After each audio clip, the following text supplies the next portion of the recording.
Your 2021-2024 Nissan Rogue's cabin air filter, also known as the AC filter, is behind the glove box and crucial for clean air inside your car. Nissan recommends changing it every 15,000, 25,000 miles, or annually.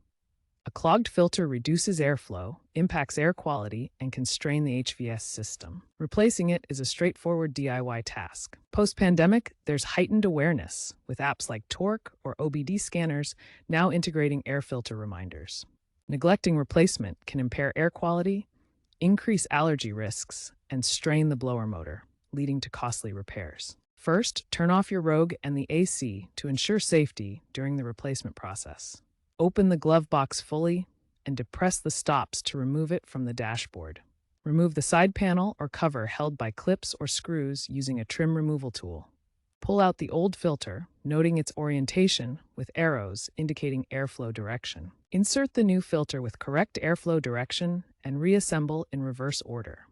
You'll need a Phillips screwdriver, trim removal tool, new filter part 272775HA0A, and gloves. Wear a mask and work in a well-ventilated area. Eco-friendly options include biodegradable materials from Fram and K&N.